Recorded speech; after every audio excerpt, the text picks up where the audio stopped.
one thing you pointed out is that, okay, there are a lot of content teams or teams that are using AI, and sure, the output is up, but the quality is really inconsistent.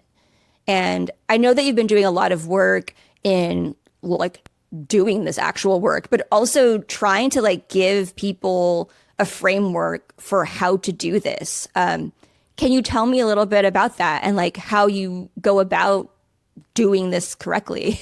Yeah. So I think it all started from exactly what you said of a lot of content teams are being told to 10x content production. And what happens is the quality bar kind of goes to the wayside. And so the source signal stack is the mental model that I use to explain to brands. There are essentially 4 levels, and you have to think like an LLM. It thinks and evaluates content. So it's looking at context. It's looking at who's the author of this, what's their expertise, what kind of data is referenced. So a lot of SEO best practices, right? Like this is kind of content marketing 101.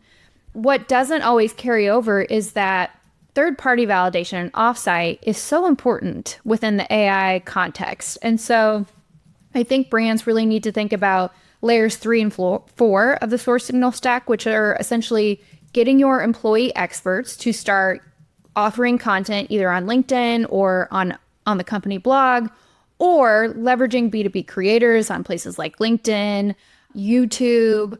Having a presence within Reddit is a huge piece of all of this. So it's not just about first party publishing on the blog, sending out the newsletter. You have to think about all of these efforts way more holistically now, which is probably how it always should have been.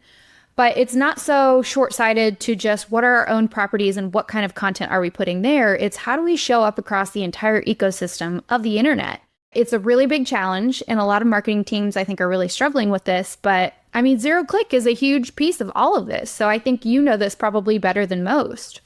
Yeah, I appreciate this. I mean, to your point, what you were saying about like getting employee experts to publish or leveraging B2B creators. I mean, the other thing there too is Reddit and LinkedIn are among the most cited domains or URLs, right, in the AI answers.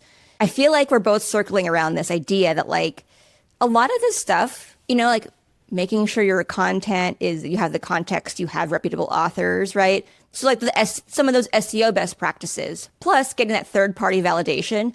I feel like a lot of this is circling around the ways that we should have always been doing marketing. Yes, right? absolutely. I think people like you and me, where like our worlds are a little bit more like more content, more brand adjacent, more PR adjacent, where I would just wager that for us, we're like, yes, this is what we've been saying. Yeah. And I think we have seen companies kind of get on board with this, where maybe the founder or the CEO is on LinkedIn doing the thought leadership thing. And that's a piece of the puzzle. I just think it needs to expand quite a bit and quite quickly if people want to keep up. So that's why I'm beating this drum of get your employees on LinkedIn. This is not just employee advocacy. This is let them put a stake in the ground and say, I think this about X when everybody else thinks Y. And then build out a content plan around that. And then what does your Reddit presence look like? What do you look like on YouTube? Are you working with creators who are doing, tutorials and things like that? And so, yeah, it's just way more involved. And like you said, it probably always should have been this way.